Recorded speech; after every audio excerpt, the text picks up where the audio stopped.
Hi, third graders. This is crazy, isn't it? I thought that I would try reading you a bedtime story every night since we can't see each other. And for tonight, I've chosen one that I'm sure all of you have heard. If not, you will love it. It's called The Three Little Javelinas by Susan Lowell, and it was illustrated by Jim Harris. So here we go.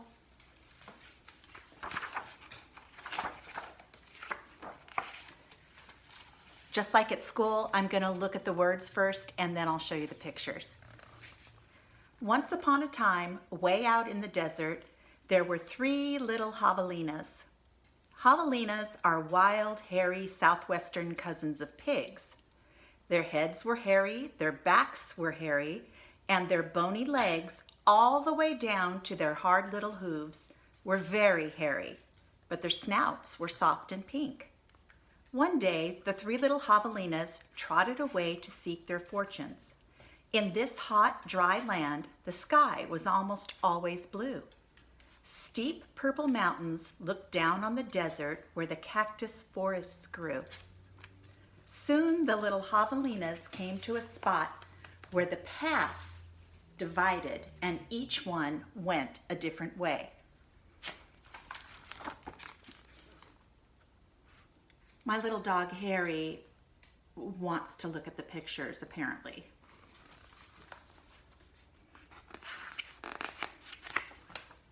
The first little javelina wandered lazily along. He didn't see a dust storm whirling across the desert until it caught him.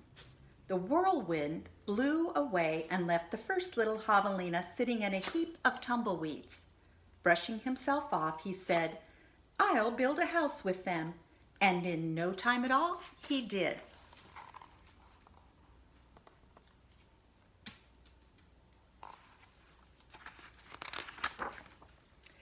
Then along came a coyote. He ran through the desert so quickly and so quietly that he was almost invisible. In fact, this was only one of Coyote's many magical tricks. He laughed when he saw the tumbleweed house and smelled the javelina inside.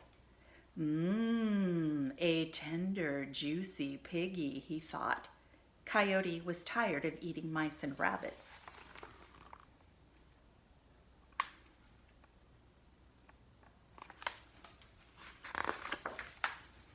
He called out sweetly,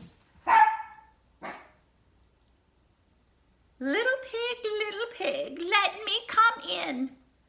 "Not by the hair of my chinny chin chin," shouted the first javelina, who had a lot of hair on his chinny chin chin. "Then I'll huff and I'll puff and I'll blow your house in," said Coyote. And he huffed and puffed and he blew the little tumbleweed house away.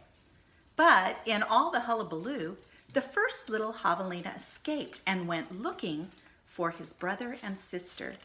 Coyote, who was very sneaky, tiptoed along behind. Harry, just a minute.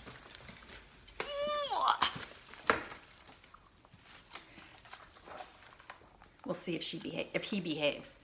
The second little javelina walked for miles among giant cactus plants called saguaros. They held their ripe red fruit high in the sky, but they made almost no shade, and the little javelina grew hot.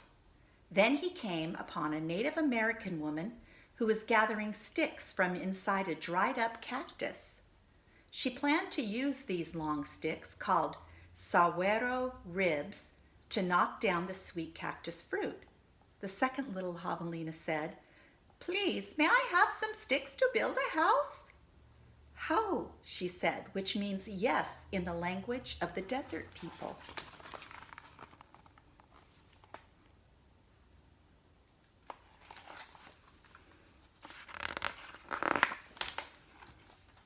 When he was finished building his house, he lay down in the shade. Then his brother arrived, panting from the heat, and the second little javelina moved over and made a place for him.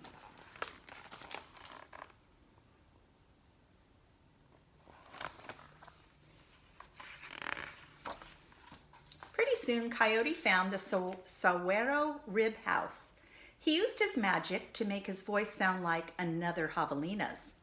Little pig, let me come in, he called. But the little javelinas were suspicious. The second one cried, No, not by the hair of my chinny chin chin. Bah, thought Coyote, I am not going to eat your hair. Then Coyote smiled, showing all his sharp teeth. I'll huff and I'll puff and I'll blow your house in. So he huffed and he puffed, and all the saguaro ribs came tumbling down. But the two little javelinas escaped into the desert. Still not discouraged, Coyote followed. Sometimes his magic did fail, but then he usually came up with another trick.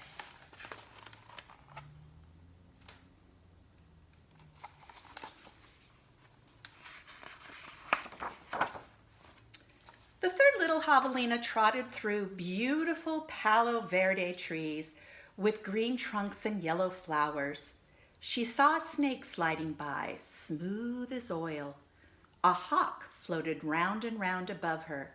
Then she came to a place where a man was making adobe bricks from mud and straw. The bricks lay on the ground, baking in the hot sun. Do you remember when we read Nacho and Lolita and the mission was built of adobe? See, we just made a text-to-text connection. The third little javelina thought for a moment and said, May I please have a few adobes to build a house? Sí, answered the man, which means yes in Spanish, the brickmaker's language.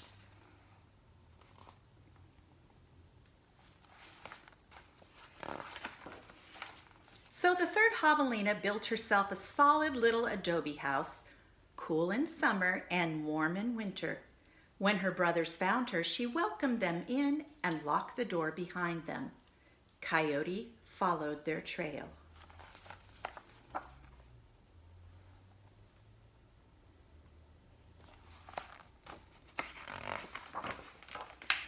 Little pig, let me come in, he called. The three little javelinas looked out the window. This time, Coyote pretended to be very old and weak, with no teeth and a sore paw. But they were not fooled. No, not by the hair of my chinny chin chin, called back the third little javelina. Then I'll huff and I'll puff and I'll blow your house in, said Coyote. He grinned, thinking of the wild pig dinner to come. Just try it, shouted the third little javelina. So Coyote huffed and puffed, but the adobe bricks did not budge. Again, Coyote tried. I'll huff and I'll puff and I'll blow your house in. The three little javelinas covered their hairy ears, but nothing happened. The javelinas peeked out the window.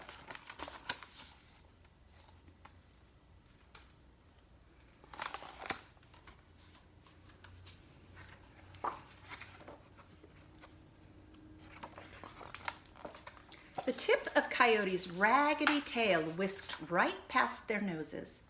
He was climbing upon the tin roof.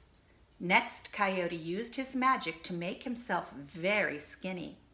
The stovepipe, gasped the third little javelina. Quickly, she lighted a fire inside her wood stove.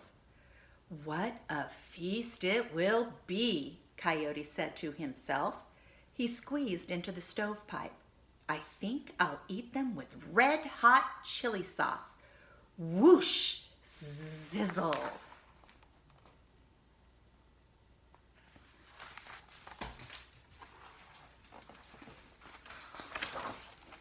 Then the three little javelinas heard an amazing noise. It was not a bark, it was not a cackle, it was not a howl, it was not a scream. It was all of those sounds together. Yip, yap, yip, yow! Away ran a puff of smoke, shaped like a coyote.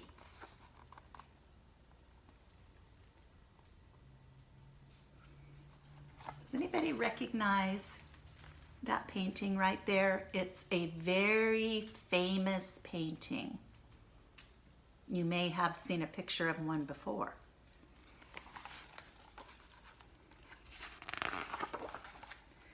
The three little javelinas lived happily ever after in the adobe house.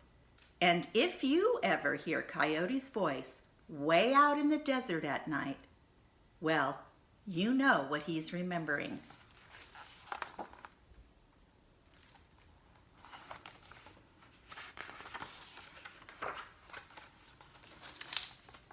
And then the back cover. So that's the story of the three little javelinas. I hope you sleep very well tonight.